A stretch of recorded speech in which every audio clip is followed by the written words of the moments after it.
Bah écoutez, voilà, si vous vous offrez, pourquoi pas, ce petit objet connecté, cette montre connectée YouKeek, peut-être allez-vous la commander sur Internet et peut-être allez-vous vous faire livrer. Enfin, se faire livrer quand ça marche, parce que parfois ça ne marche pas. Adrien Oxman nous a rejoint. Bonjour Adrien. Bonjour, enchanté. Vous êtes le cofondateur de Box. Bienvenue sur le plateau de 01 Hebdo. Alors, expliquez-nous un petit peu cette boîte à colis que vous développez et qui est très complète en fait. Quel est le concept de Box ? Box, c'est une société qui a été créée avec une mission qui était celle de faciliter et de simplifier la réception des colis au domicile. Le postulat de départ, c'était qu'on commande souvent sur Internet, de plus en plus. On a beaucoup de mal à recevoir ces colis chez soi. On n'est pas là. On n'est pas là. Enfin, voilà. Ça finit au point relais, au bureau de poste. Et Box, c'est une solution c'est un petit peu l'avenir de la boîte aux lettres. C'est une boîte à colis intelligente qui se comporte un peu comme un concierge automatique, disponible 24 heures sur 24 et 7 jours sur 7, avec, par rapport à la boîte aux lettres, la particularité d'être d'une part plus volumineux et puis beaucoup plus sécurisé parce qu'un colis, ça coûte plus d'argent qu'un courrier. Donc c'est un système assez simple, enfin qu'on a voulu le plus simple possible. Et excusez-moi, qui se substitue en fait au... Parce qu'on le met où, cette armoire, en fait? Ça serait au pied d'un immeuble, dans un hall d'immeuble, à un autre endroit, dans un quartier? Comment vous l'imaginez? Alors, on fait plus que l'imaginer, parce qu'on a plusieurs milliers déployés sur le territoire français. Donc alors, comment ça se passe aujourd'hui? On les installe. Alors, nous, on a deux principales verticales, qui sont l'habitat collectif et l'habitat individuel. Dans l'habitat collectif, on se met en général dans le hall de l'immeuble, quelque part à côté des boîtes aux lettres ou dans le sas d'accès de l'immeuble, vous savez, après avoir passé le petit badge là, pour ouvrir. Oui. Et dans les maisons individuelles, on se met en façade de la maison ou en devanture ou au niveau du porche ou de la grille d'accès de la maison, au même endroit. On se substitue à la boîte aux lettres dans la maison. D'accord. Alors que dans l'immeuble, on vient en complément des boîtes aux lettres, amener une sorte de local à colis sécurisé pour la cage d'escalier. Le facteur fait son job comme d'habitude. Et puis, il y a malgré tout cet endroit où on va stocker les colis plus volumineux et ayant plus de valeur, c'est ça, hein? Exactement. Et donc, tout repose sur un système très simple, qui est en fait, nos utilisateurs, quand ils se font livrer un colis, grâce à leur application Box, peuvent générer un code d'accès à usage unique qu'ils vont donner à leur livreur, soit par téléphone, soit dans les renseignements de l'adresse. Ce code apparaît sur l'étiquette du colis et le livreur, quand il arrive, il a juste à taper le code sur la porte. Il glisse ce colis dedans. Il glisse ce colis, il referme. Ça se referme. Et vous, quand vous rentrez chez vous le soir, vous sortez votre téléphone, vous ouvrez en Bluetooth la boîte. Pas avec le code que... Non. Ah, c'est pas la même chose. C'est pas la même chose parce qu'on se sert du smartphone des utilisateurs pour échanger tout un tas de données, mettre à jour les codes d'utilisation, remonter les historiques d'activité de la box. Mais si je rentre le code, que le livreur rentre, ça n'ouvrira pas ? Si, ça l'ouvrira, mais ça l'ouvrira qu'une fois. Donc vous serez obligé de refaire la manip pour donner un deuxième code de livreur, puisque les codes sont à usage unique. C'est ça qui fait une partie de la sécurité de la solution. Voilà. C'est-à-dire qu'un livreur, en fait, s'il vient le lendemain, il aura un autre code pour ouvrir la même armoire, en quelque sorte. C'est ça ? Exactement. À moins que ce soit un livreur très récurrent avec lequel vous avez un abonnement, auquel cas on a des codes un peu spécifiques qui ont des périodicités. Il ne faut pas que ce soit trop fastidieux aussi pour le livreur, en effet. Exactement.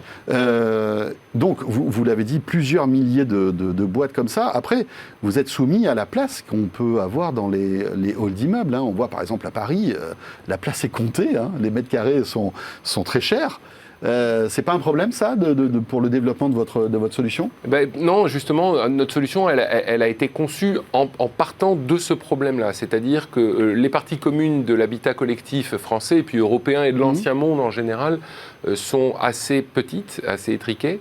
Donc il fallait une solution qui soit très compacte, très peu encombrante, et puis également qui soit très facile à déployer, c'est-à-dire où il n'y a pas besoin de commencer à faire un raccordement Internet ou un raccordement de ligne électrique, sinon ça devenait mission impossible. Là, tout fonctionne en 4G, j'imagine, avec une puce? Non, même pas. On fonctionne sur pile avec une antenne Bluetooth et on se sert du smartphone des utilisateurs comme point d'accès mobile. Donc on a une technologie qui est très très light et qui nous permet d'avoir des coûts de revient, de fonctionnement et de déploiement qui sont très faibles. Et encore une fois, donc la box, si vous voulez, la box Hub dans l'habitat collectif, c'est plutôt un local à colis, donc c'est un truc assez compact. Ça fait 1 mètre de haut, 50 de large, 43 de profondeur pour être exact. Et donc ça veut dire que moi, finalement, je suis client, j'ai commandé mes produits sur n'importe quel site, je vais arriver devant ma box, enfin devant mon armoire, je vais l'ouvrir, je vais avoir plein d'autres colis, en fait. je ne vais pas avoir que le mien, je peux avoir potentiellement des colis de mes voisins. Tout à fait, potentiellement.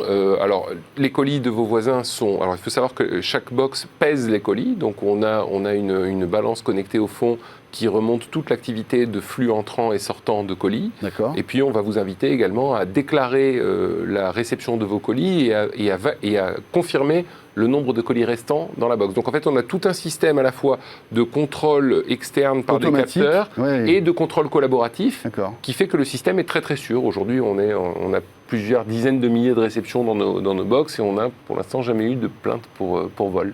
Très bien, vous travaillez, on l'a vu, avec les plus grands, hein, que ce soit Amazon, Colissimo, enfin tous les Chronopost, etc. etc.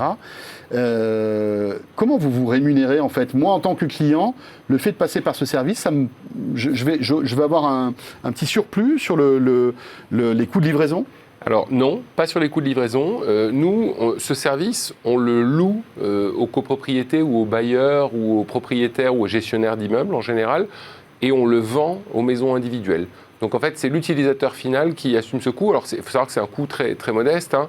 Dans un immeuble équipé, le service box revient à un peu moins de 2 € par mois et par appartement. Et c'est quand même un service qui est perçu comme à forte valeur de nos jours dans l'habitat collectif. Dans l'habitat individuel, il n'y a pas de location. On vend une Box One qui va se substituer à votre boîte et ça coûte 299 € TTC. Voilà, et ça c'est à vie en fait. Exactement. C'est clair. C'est à vie. Vous êtes basé un peu partout en France? Alors, notre siège est à Paris. Ouais. On a des activités sur un peu tout le territoire. Alors, bon, une grosse partie de l'habitat collectif, un immeuble sur deux français sont en région parisienne, donc c'est là qu'on travaille. Et c'est là également qu'on a tous nos partenaires les plus proches. On a récemment signé un gros partenariat avec le groupe La Poste qui s'apprête à déployer nos solutions également. Et donc, on a Mais alors, La Poste déploiera cette solution où?